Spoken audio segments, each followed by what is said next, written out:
În acest videoclip vă prezentăm funcționarea în condiții reale a separatorului modern pentru cereale RGS-2. Utilajul asigură curățarea și calibrarea eficientă a cerealelor. Modelul RGS-2 este echipat cu două convertoare de frecvență. Primul controlează sistemul de aspirare, iar al doilea comandă ansamblul de site.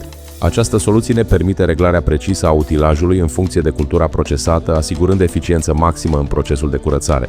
Totodată, convertoarele de frecvență oferă o protecție fiabilă a motoarelor electrice. În timpul funcționării, bilele din cauciuc curăță continuu orificiile sitelor, îndepărtând resturile de material care pot rămâne blocate și prevenind astfel înfundarea acestora.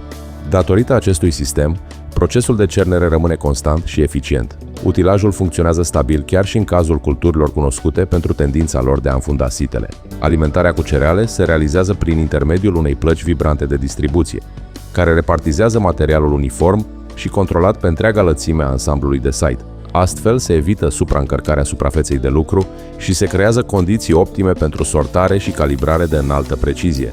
Datorită distribuției uniforme a materialului, utilajul nu doar îndepărtează eficient impuritățile, ci contribuie și la obținerea unui material semincer de înaltă calitate. Pe parcursul procesului de curățare, boabele sunt sortate cu precizie, fiind selectate doar cele bine dezvoltate, sănătoase și cu un potențial ridicat de germinare.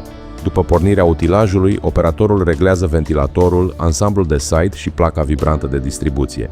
Prin reglaje simple se poate adapta debitul de alimentare, asigurând o încărcare uniformă a sitelor. Chiar și impuritățile de dimensiuni mari sunt evacuate fără dificultate și fără a provoca blocaje. Fluxul de material ajunge uniform pe ansamblul de site, unde fiecare fracție este separată cu precizie în funcție de dimensiunea particulelor. Chiar și după o perioadă îndelungată de funcționare, orificiile sitelor rămân curate. Acest aspect este deosebit de important la curățarea culturilor precum soia, care prezintă un risc ridicat de înfundare a sitelor. În timpul procesului de curățare se observă cu ușurință cantitatea de material necorespunzător separată din masa principală. Boabele mici, insuficient dezvoltate sau deteriorate, nu pot asigura o răsărire uniformă și viguroasă după semănat.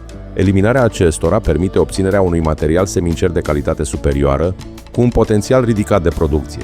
În exemplu prezentat, aproximativ 15% din materialul necorespunzător a fost deja separat în timpul procesului de curățare. În plus, sistemul de aspirare elimină eficient praful, impuritățile ușoare și alte particule nedorite, contribuind semnificativ la îmbunătățirea calității produsului final. Chiar și în cazul curățării unei culturi grele, precum soia, sistemul de aspirare funcționează la mai puțin de 40% din capacitatea sa maximă.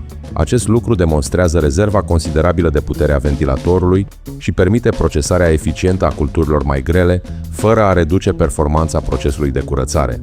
La finalul procesului de curățare sau calibrare, utilizatorul obține cereale de înaltă calitate, potrivite pentru depozitare, comercializare sau utilizare ca material semincer premium.